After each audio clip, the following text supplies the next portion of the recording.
Your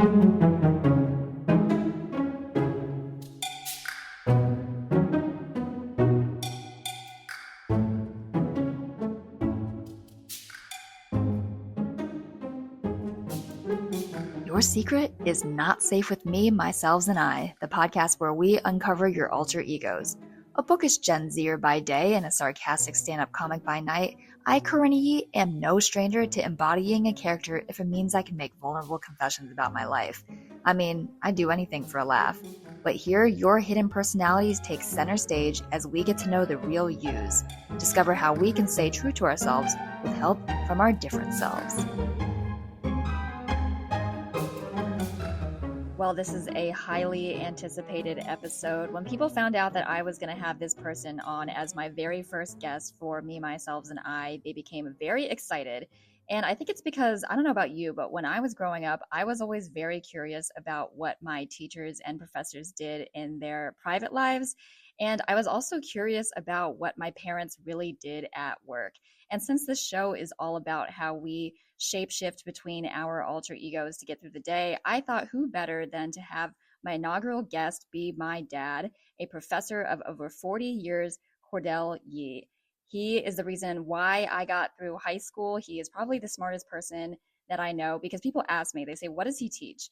And the simple answer is that his school is so liberal arts to the point that they do not have departments. So he has taught the entire catalog, everything from French literature to music.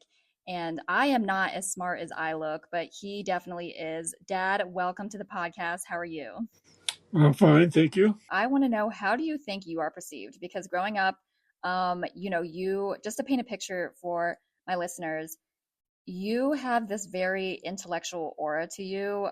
You wear round glasses and you don't go a single day without wearing a collared shirt. So you have this very intellectual look to you. I remember when I was a kid, I used to see dads and their kids, and the dads would be wearing like hoodies and t-shirts. And I used to think they were deadbeats because I thought in order to be a proper father, you had to have a very like professional way of dressing in your everyday life. But then I'm realizing like that's just you. And like anyone who wears a t-shirt in their spare time on the weekend is not a deadbeat. But you, I think, are the reason for my fashion sense. So how do you think people look at you? Well, I think I'm sort of a nerd, to be honest. Not particularly athletic, not particularly outgoing, not very social. I don't drink, don't smoke. So, all those usual accompaniments of bro behavior. I don't get high. And so you think because you're not destroying your body with alcohol and drugs, that automatically makes you a nerd? Well, not particularly athletic either. I don't play tennis. I don't do pickleball. You are always reading, and when you were a kid you used to go into the corner and read. And what you also really like that a lot of people don't know about you is comic books. And I'm interested to know, because in comic books the main character often has an alter ego. They're like a vigilante, and then they save the entire world or the entire community, and then they can just kind of blend into the background of the public and no one knows that it's them that is the hero. Do you relate to this at all?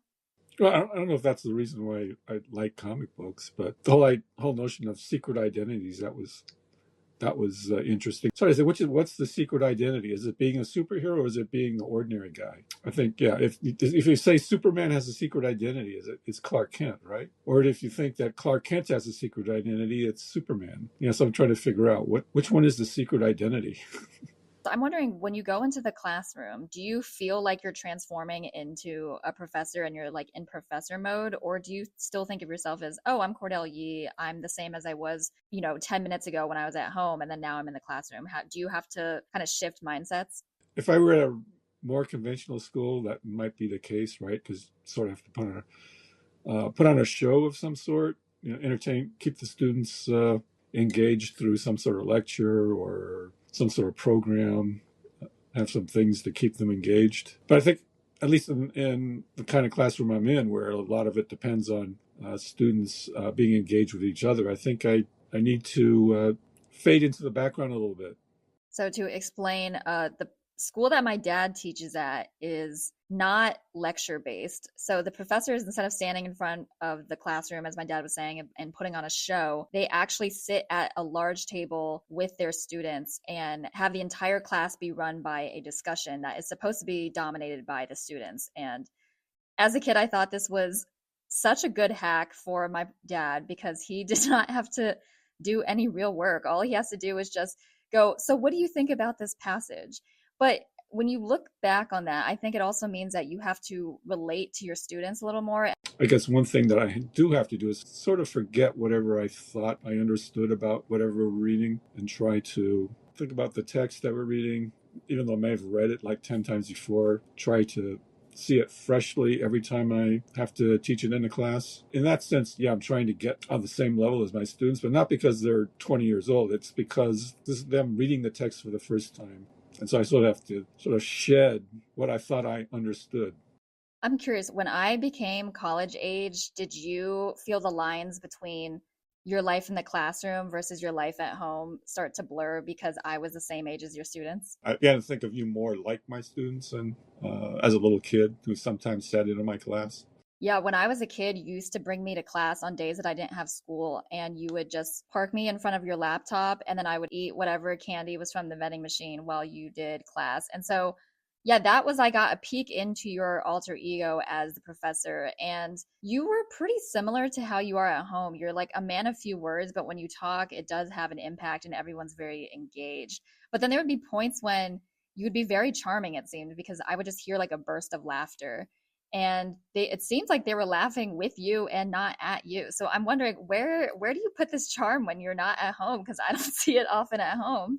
I don't know because maybe you're more the butt of my humor than the students are. You were a professor for what, at least 15, 20 years before you became a parent.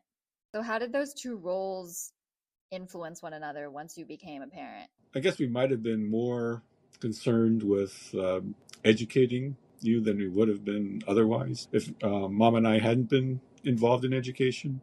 I guess maybe we expected more out of you because of that, because we thought we had a sense of how people learned and how much they ought to know by a certain point in their lives. Maybe seeing a lot of college students over the years that may have raised our expectations a little bit. So do you think I lived up to your expectations? In some ways, I think you know how to learn for the most part, and you are pretty much a self-starter when it comes to doing your academic work. Were you bringing kind of your professor life into the home, or you think I just kind of picked that up on my own at my own school?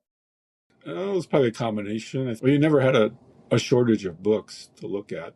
I don't know if we deliberately forced you to read books, but they were around, and I think you took to them even when before you could read. This is probably when you were about 2 and some odd months. One of your favorite books was Green Eggs and Ham. And by yourself, you would pick up the book and start reciting what the story was aloud. It seemed that that sort of activity interested you before you were even literate. I can still remember your voice holding the book. You're going, Sam, Sam, just saying it, Sam.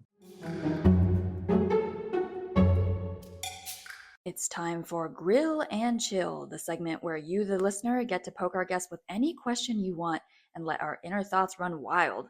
Let the grilling commence. If there's something that you've always wanted to ask your professor, whether it's school related or not, what would you ask them? So I've got some interesting questions.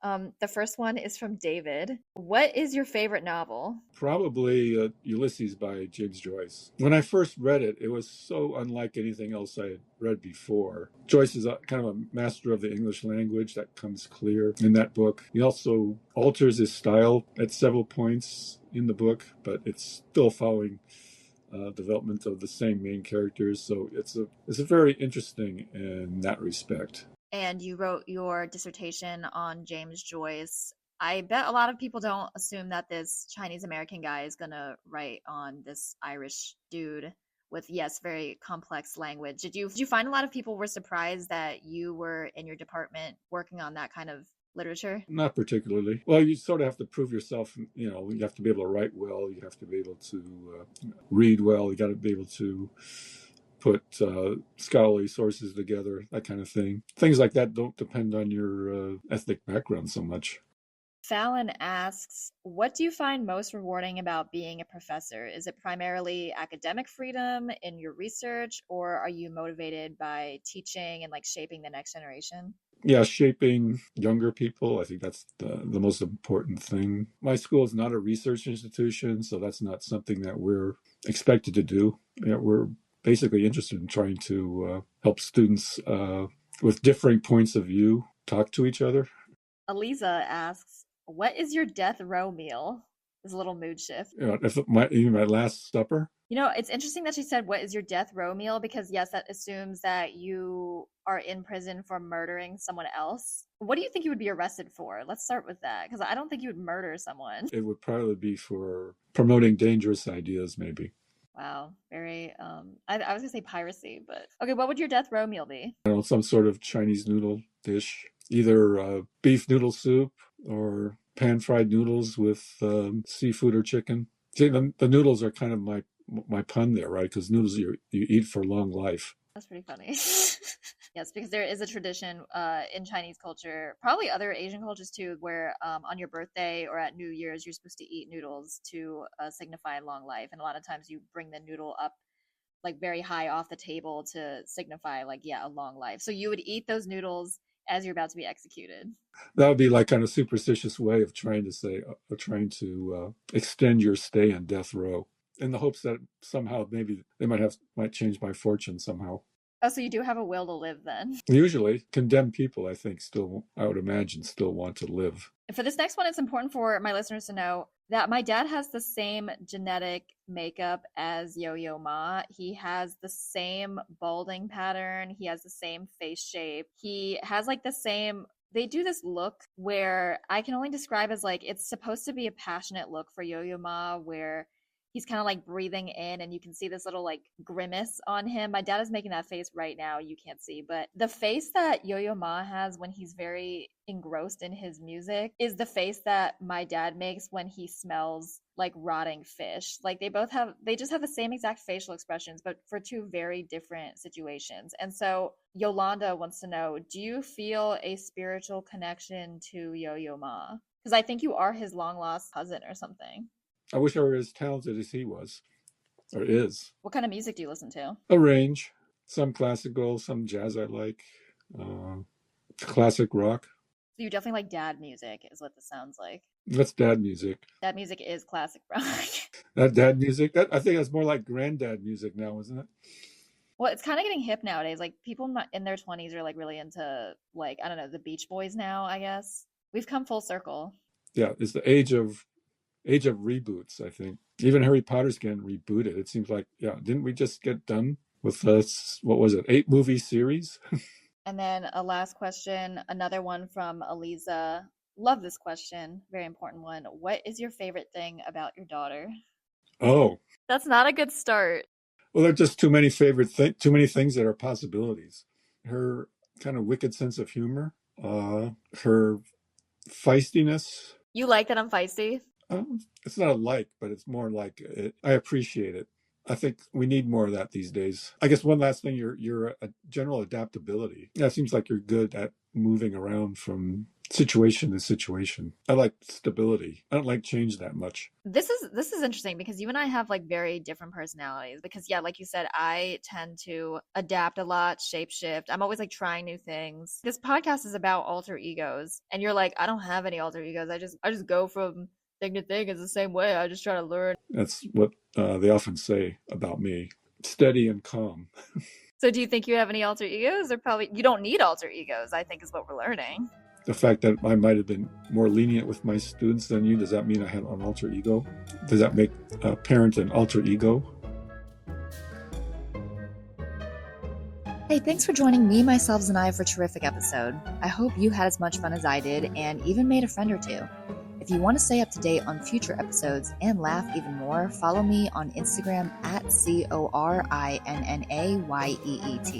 Talk to you and your other selves soon.